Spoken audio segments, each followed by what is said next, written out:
Assalamu alaikum class 8. I hope you all are fine and safe at your home. Once again we have shifted online and this is your first lesson of science. Today is 6th of September 2021 and the day today is Monday. So first of all we are going to revise our previous lesson, the lesson that we discussed in your class.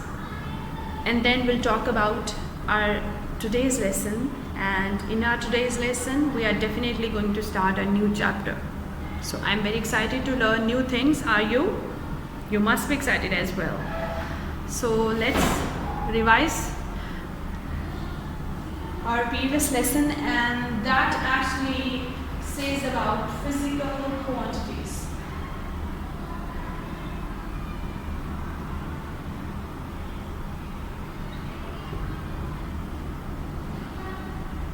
What are physical quantities? Yes, Amna? Tell me, what are physical quantities?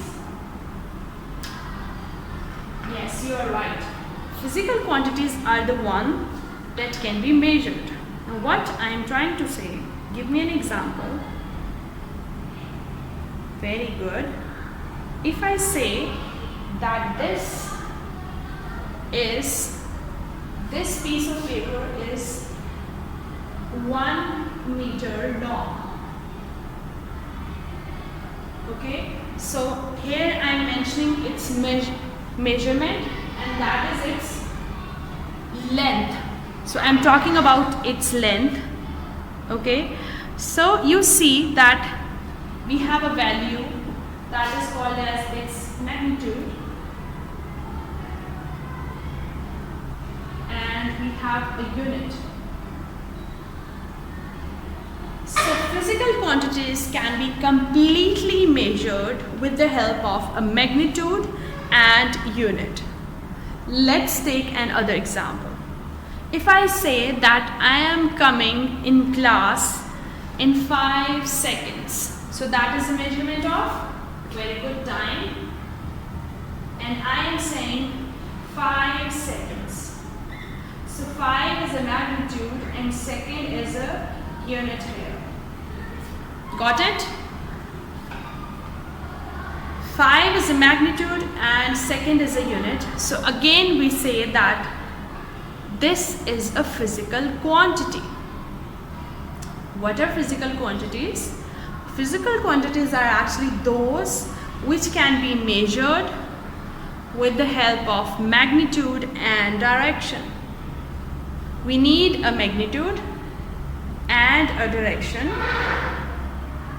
to measure it. Let's take another example. If I say that your school is, I'm talking about the distance first of all, it's 15 kilometers away from my home. So 15 here is a magnitude, whereas kilometer is a unit. So physical quantities are those that can be completely measured with the help of a magnitude and a unit, right? So here we have taken the example of length. In length we say it's 1 meter long. So 1 is a magnitude and meter is a unit. Then we say time, it's 5 seconds. So 5 is a magnitude and the second is a unit. So this arrow is actually mentioning towards unit. Then we have taken the example of distance. In distance, if I say your school is 15 kilometers away, so here distance become a physical quantity because we can measure it. Let's move on to our next point, that is International System of Units. What it says? What is it?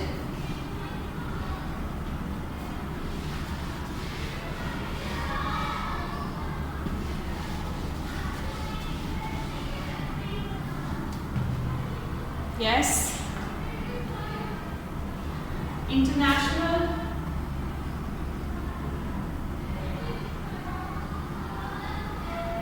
system of units. SI. Now we call them as SI units, that is International System of Units. Now there comes a question, why we need the standard units, why we need this international system, why we can't have our own system. It actually helps us in certain ways. For example, if any research is being made in any of the countries, so we can read it, we can relate to it, because we know this is being done on the standard units. Also, it's very important for the import and export of the country. So that is why they actually form this international system, so they do not face any ambiguity while we are measuring things or something else. So the international system and the units for length, the international system of units says it's meter, for time it's second, and for distance it's kilometer. These are the short forms, and these are actually used with the magnitude. So we have talked about international system of units, in which we just have a look on three quantities. If we have length, so internationally according to SI unit, it should be measured in meters. Now there comes a question, if we have a value in centimeters, so you have to convert it into meters. You know, 1 meter is equals to 100 centimeters, 1000 centimeters. Yes, actually 1 meter is equals to 100 centimeters, sorry. Then comes the time, we have this international system of units, according to it, it is in seconds, whereas there are other units of time as well, which is hours, minutes, so we have to ultimately convert it into seconds. Then comes the distance. Distance is internationally measured in kilometers, and if it comes in any other units, you have to convert it. Now just have a look on some instruments that could be used as the measurement of these physical quantities.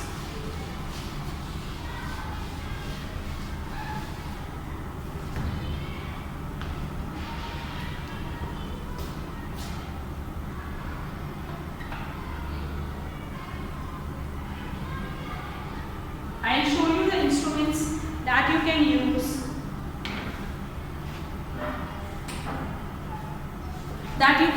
to measure different physical quantities. First of all, let's have a look. This is a beaker in front of you. So you can use this beaker to measure liquid, and you can see, let me just focus it.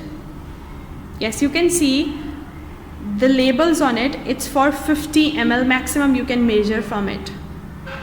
And then we have the measuring cylinder as well. Measuring cylinder is also used to measure liquids, and it is used to measure the very minute quantities of the liquid. You can see calibrations on it. It has actually divided 10 into 5, and then 5 divide further into 1. So you can measure the liquid accurately through it. Then comes these flasks. You see that these flasks are also used to measure the liquids, like we have just looked at the beaker. But what is the difference between this and this? What you feel? What is the difference? The difference is actually very obvious. Beakers are only used to measure the liquid, whereas this conical flask is actually used for those type of liquids in which you need to stir it like this. So you could stir it and it will not fall on your face or hands. So that is the purpose of it. I hope it's clear now. Yeah? So let's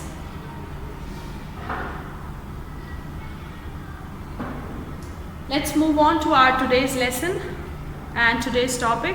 Let's start it. It's about your next chapter, and your next chapter is about sources and effects of heat energy. And also this is the last chapter that we have to do. So let's do it. The chapter says about sources and effects of heat energy. So if you have a look on the name of the chapter, the first point is the sources of heat. So first of all, we are going to discuss the sources, and then we'll come on to the effects of heat later on. Okay, so you tell me, Myra, what are you can say two types of resources that are available.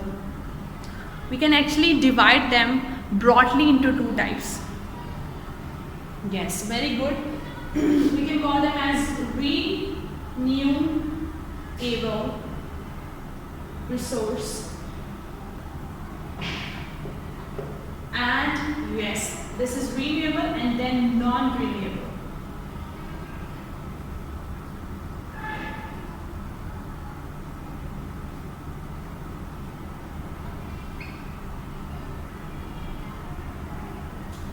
So renewable, actually the name says itself, renewable. Re means again, new means naya, able means you can do it. So renewable resources are those that can be used again and again. And as the name says, non-renewable means that cannot be used again and again. Yes? So renewable sources, there comes those which can be used again and again. For example, first example of it's wind. Wind can be used again and again as it blows naturally, and you can have it. अब non-renewable resources भी use हो जाते हैं, लेकिन वो एक बार use होके खत्म हो जाते हैं. But renewable resources आप बार बार use कर सकते हैं. After this, there comes the water. You can use water again and again. You can produce electricity, you can use it for different purposes as well. Then comes another, which is solar energy.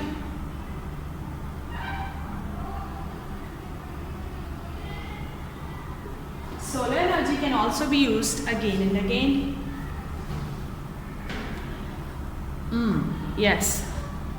Then also in this comes the geothermal energy as well.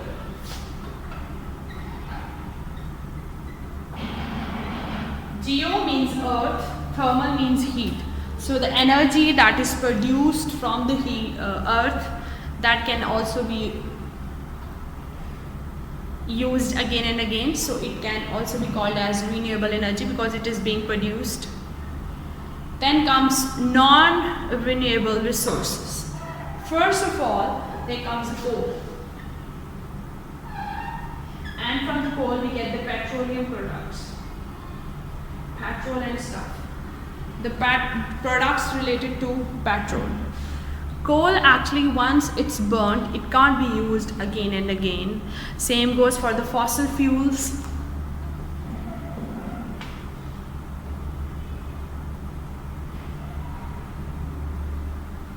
These type of resources cannot be used again and again. Okay? So, now problem is this, that it's not the only thing that they can't be used again and again, but they are also producing a lot amount of pollution in the environment. The petrol that is burning in the cars, and you can say any trucks, rickshaws, bus, it's making a lot of pollution. The petrol that is burning or the coal that is burning in the factories, that is polluting our environment, that environment in which we are breathing. whereas not renewable sources don't produce any of these things. It's just difficult to actually run these initially, and then they are very pocket friendly and environment friendly as well.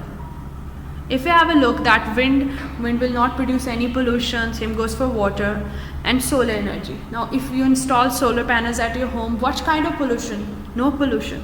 It's only expensive in the beginning.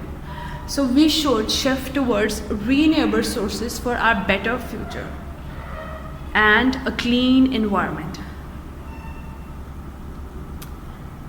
Okay, so if we use renewable resources, that's good for ourselves, good for our pocket, good for our health and environment. Whereas non-renewable resources are also diminishing, they're not good for our environment, they are also heavy on our pockets. The cars that their battery charge on solar energy and they just work on the batteries, they are more pocket friendly than those who work on the petrols. You know this very well. So we should adopt those resources which are good for our pocket, our environment. Ultimately, it's a place where we are living, so we are being affected for whatever it is. Okay, so let's now revise.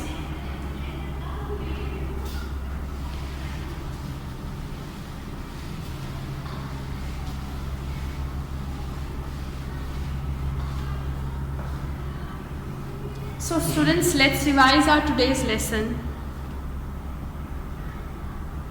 Actually, we are revising this lesson. So let's revise this lesson. In this lesson, we first of all talk about renewable resources.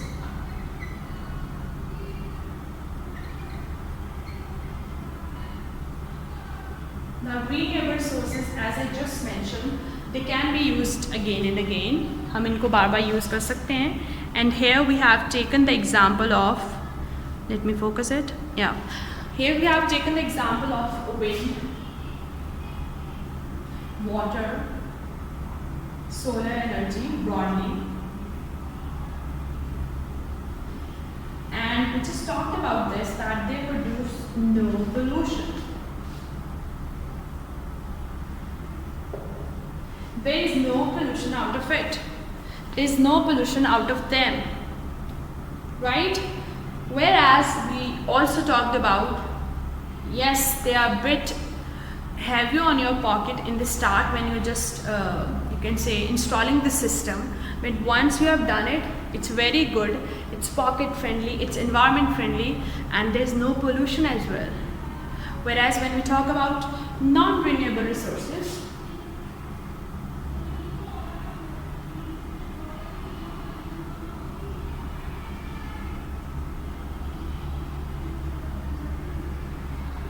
non-renewable resources are actually those which cannot be used again and again, and they are not so environment friendly. They actually produce a lot amount of pollution.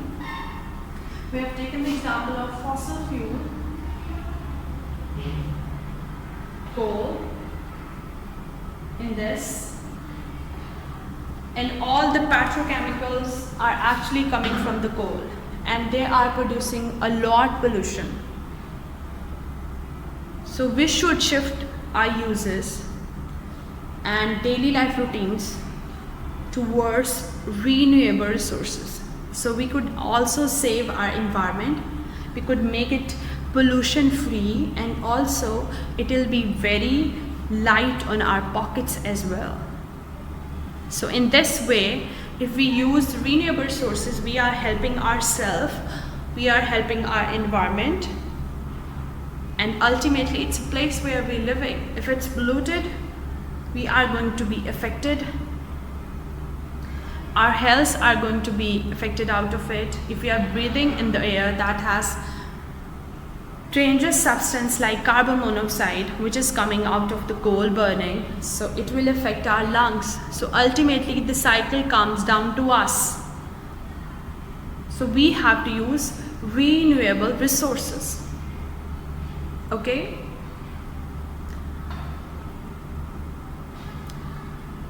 Let's just quickly revise. Renewable resources are those that can be used again and again. We have taken the example of wind, water, solar energy here, as they don't produce any type of pollution. Then we talked about non-renewable. Non-renewable are those which cannot be used and again. Once they are used, they produce a lot of pollution, and also they are very heavy on our pockets as well. So we should shift towards renewable resources. I hope it's clear. I will mention few questions and I will upload this video along with that. You have to solve the question and watch the video. We'll meet in the next video. Allah Hafiz, students.